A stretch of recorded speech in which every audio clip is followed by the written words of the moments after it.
Think straight, don't think straight, Nancy Goal. Nancy, the stage is yours. Thank you, Toastmaster of the evening. 500 kilometers drive at a stretch for 8 hours straight. What comes to your mind when you listen to the statement? If you missed it by chance, let me repeat the statement for you. 350 miles drive at a stretch for 8 hours straight. I'm sure your thoughts would be circling around. Oh wow, what an excellent driver he is. Or a cab driver, maybe.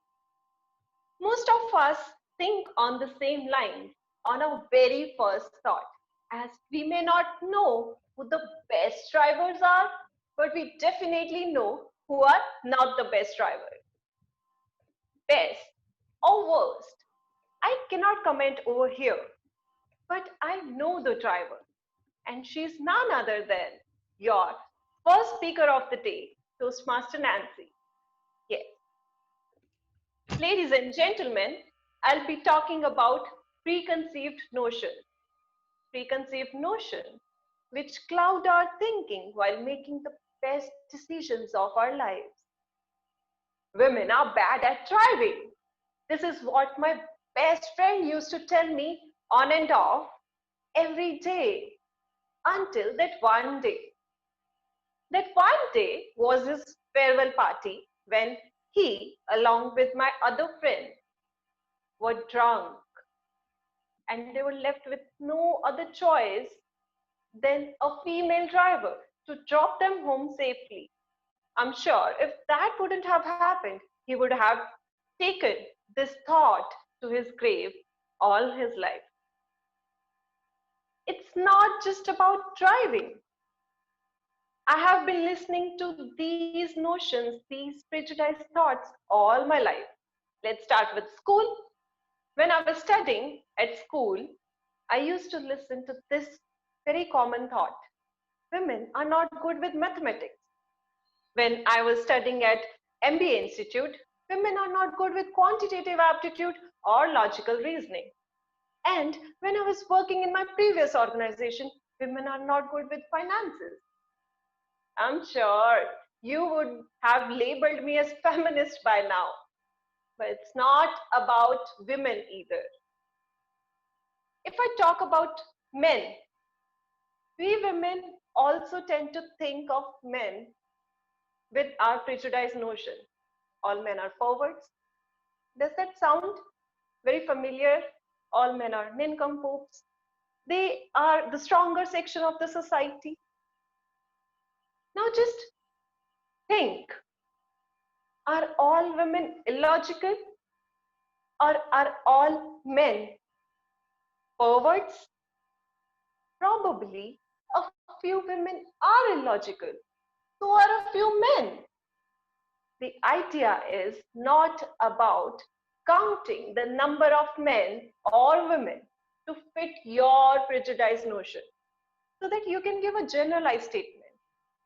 But it's about how much you are losing onto while you are having those notions based on caste, creed, nation, religion, or sex. It's not just a remark, it's way beyond that. The repercussions are huge. Just think, you might be losing a female friend who's an excellent driver, or you could be losing a male colleague who could be your best friend forever. What's worse, your mother or your sister would be listening to your thoughts and they would be losing out on their confidence for driving. Or what's even worse, you would be raising your offsprings with the thought that opposite sex can't be friends. The point that I want to make over here is don't think straight. Don't think what society has been feeding you. Don't think what you have been learning. Unlearn. Think beyond that. Think on your unconscious bias. Think what you you have been thinking wrong so far, and then make the best decisions of your life.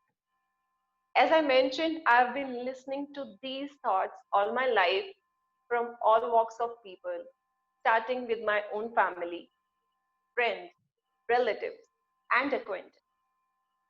And I have been struggling with these thoughts at my own level, starting with mathematics, scoring 100 on 100 in each exam, moving on to quantitative aptitude, scoring 100 percentile all over India, moving on to filing my own income tax returns at work just to prove that these notions are not right.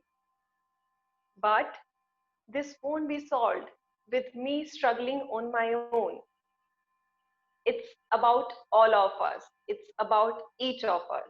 And what would be a better platform than Toastmasters to share my thoughts and opinions?